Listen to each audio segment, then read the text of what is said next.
Welcome to current affairs by Neeraj Yadav. आज की इस वीडियो में मैं आप लोग को मानव मस्तिष्क से संबंधित टॉप प्रश्न को कवर कराऊंगा, तो आप लोग वीडियो को अंत तक देखिएगा। तो चलिए बिना देर किए बढ़ते अपने प्रश्नों की तरफ। हमारा पहला प्रश्न है, मस्तिष्क का सबसे बड़ा हिस्सा का क्या नाम है? तो हमारा राइट आंसर उपयुक्त दोनों, सेरिब्रम और प्रमस्तिष्क। सेरिब्रम को ही प्रमस्तिष्क बोला जाता है। अगला प्रश्न है, ईईजी का प्रयोग किसकी गतिविधि दर्ज करने के लिए किया जाता है? तो हमारा राइट आंसर है मस्तिष्क का। अगला प्रश्न है, मानव शरीर के किस अंग का प्रत्यारोपण नहीं किया जा सकता है? तो हमारा राइट आंसर है मस्तिष्क का। अगला प्रश्न है, मानव शरीर के किस अंग की पुनर्निर्माण की क्षमता सबसे कम होती है? तो हमारा राइट आंसर है मस्तिष्क की। अगला प्रश्न है, मेनिंजेस में संक्रमण और सूजन के कारण कौन सा रोग होता है? तो हमारा राइट आंसर है मेनिंजाइटिस रोग। अगला प्रश्न है, मस्तिष्क के ऊपर पाई जाने वाली लेयर्स में से कौन सा द्रव्य भरा होता है जो मस्तिष्क को बाहरी आघात से सुरक्षा प्रदान करता है? तो हमारा राइट आंसर है उपयुक्त दोनों, सेरेब्रोस्पाइनल फ्लूइड, जिसे हिंदी में सेरेब्रोस्पाइनल द्रव्य भी कहते हैं। अगला प्रश्न है, मानव मस्तिष्क हड्डियों से बने जिस ढांचे में सुरक्षित रहता है उसे क्या कहते हैं? तो हमारा राइट आंसर है क्रेनियम। अगला प्रश्न है, ध्वनि की संवेदना मानव मस्तिष्क में लगभग कितनी देर तक रह सकती है या रहती है? तो हमारा राइट आंसर है 0.1 सेकेंड तक। अगला प्रश्न है, मानव शरीर के मांसपेशी की गतिविधि को कौन नियंत्रित करता है? तो हमारा राइट आंसर है मोटर न्यूरॉन और प्रेरक तंत्र कोशिका। हमारा राइट आंसर हो जाएगा उपयुक्त दोनों। अगला प्रश्न है, मानव मस्तिष्क का कौन सा लोब सुनने के साथ जुड़ा हुआ है? तो हमारा राइट आंसर है टेम्पोरल लोब, जिसे हम कनपटी भाग भी कहते हैं। अगला प्रश्न है, मस्तिष्क के अध्ययन को क्या कहा जाता है? तो हमारा राइट आंसर है न्यूरोलॉजी।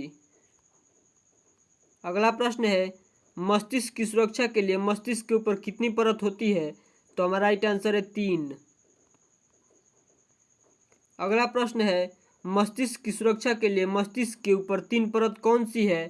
तो हमारा राइट आंसर है ड्यूरा मैटर, ऑर्केनाइड और पाया मैटर। ये तीनों परतें मानव मस्तिष्क की सुरक्षा प्रदान करती है। अगला प्रश्न है, अग्र मस्तिष्क के 3 प्रकार कौन सा है? तो हमारा राइट आंसर है सेरेब्रम या प्रम मस्तिष्क, थैलेमस और हाइपोथैलेमस। यही तीनों अग्र मस्तिष्क के प्रकार हैं। अगला प्रश्न है, मानव मस्तिष्क में चेतना शक्ति को नियंत्रित करने का कार्य कौन करता है? तो हमारा राइट आंसर है सेरेब्रम या प्रम मस्तिष्क। अगला प्रश्न है, मानव मस्तिष्क में स्मरण शक्ति को नियंत्रित करने का कार्य कौन करता है? तो हमारा राइट आंसर है सेरेब्रम या प्रम मस्तिष्क। अगला प्रश्न है, मानव मस्तिष्क के प्रेरक संकेत के रूप में कौन कार्य करता है? तो हमारा राइट आंसर है थैलेमस। अगला प्रश्न है, मानव मस्तिष्क में दर्द की अनुभूति किस हिस्से से होती है? तो हमारा राइट आंसर है थैलेमस से। आप लोग नोटबुक में पॉइंट टू पॉइंट थैलेमस करके, हाइपोथैलेमस करके, जो हाइपोथैलेमस और थैलेमस के कार्य हैं आप उसे पॉइंट पॉइंट नोट कर लीजिएगा, ताकि आपको समझने में आसानी हो। ठीक है ना। अगला प्रश्न है, मानव मस्तिष्क में स्पर्श की सूचना किससे प्राप्त होती है?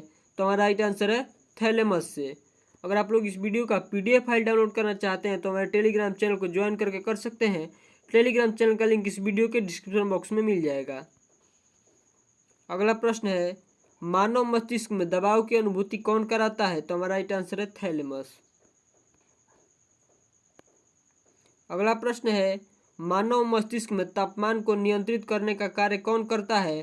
तो हमारा राइट आंसर है हाइपोथैलेमस। अगला प्रश्न है, मानव मस्तिष्क में भूख व प्यास को नियंत्रित कौन करता है? तो हमारा राइट आंसर है हाइपोथैलेमस। अगला प्रश्न है, मानव मस्तिष्क में नींद चक्र को कौन नियंत्रित करता है? तो हमारा राइट आंसर है हाइपोथैलेमस। अगला प्रश्न है, मानव मस्तिष्क में पीयूष ग्रंथि का स्रावण को भी नियंत्रित कौन करता है? तो हमारा राइट आंसर है हाइपोथैलेमस। अगला प्रश्न है, तंत्रिका तंत्र का कौन सा भाग आंतरिक अंगों की क्रियाओं को नियंत्रित करता है? तो हमारा राइट आंसर है मेडुला ऑब्लांगेटा। अब मैं आप लोगों से 2 प्रश्न पूछ रहा हूँ, इसका आंसर आप लोग कमेंट बॉक्स में बताइएगा। पहला प्रश्न है, मस्तिष्क की सुरक्षा के लिए मस्तिष्क के ऊपर कितनी परत होती है? दूसरा प्रश्न है, मानव मस्तिष्क में चेतना शक्ति को नियंत्रित करने का कार्य कौन करता है? इन दोनों प्रश्नों का उत्तर आप लोग कमेंट बॉक्स में बताइएगा। और हमारी वीडियो आपको अच्छी लगी हो तो मेरे चैनल को सब्सक्राइब करें। धन्यवाद।